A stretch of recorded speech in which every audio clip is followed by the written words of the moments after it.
do what you love. You're Dr. Neil the Banana Peel on PBS. You get to talk to little kids. How important has your writing been in being able to allow you to do these things that you love?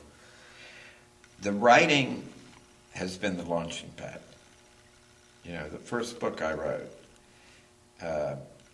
gave me an opportunity to understand how writing can really make a big difference in your life. And now that you can get books printed as print-on-demand books for a few $100s, you can get a book published and up on Amazon.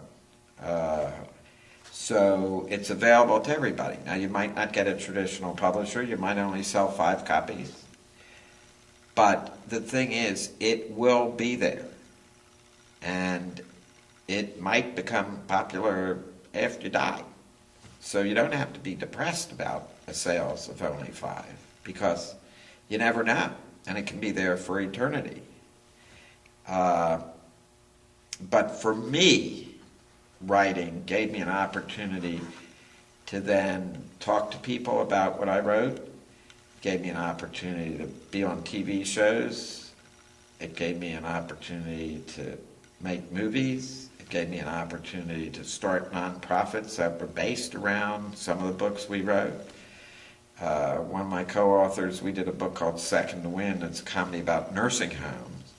And she started with me, but she was really the lead person and is really responsible for it, an organization called Second Wind Dreams, secondwind.org, that gives wishes to people in nursing homes all over the world.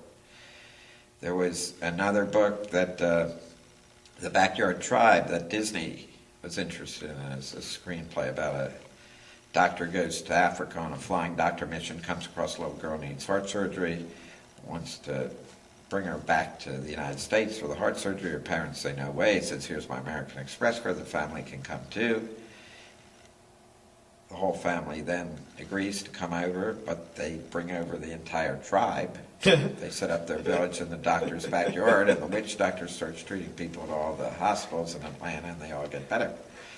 So that turned into a movie. The Red Light Warning Signals is a book of symptoms that are life-threatening that we've now done videos on that turn into electronic stuff. You can go to a website and get the information. So you have rights for books. They can go into foreign countries, they can go into movies, they can become columns in newspapers.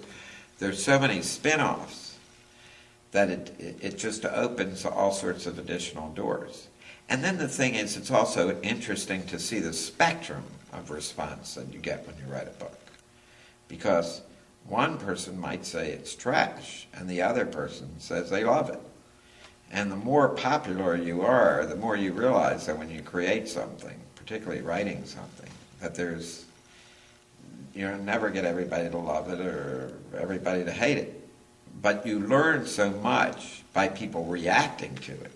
And sometimes it tells you about the mentality of the person who's reading it.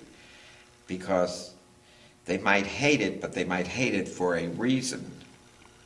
And it was a personal thing that they had. So I don't see it personally as, that it doesn't mean that the thing I wrote is trash, but it might mean that that person has a serious psychological problem. Just to finish up, let's talk about your first book.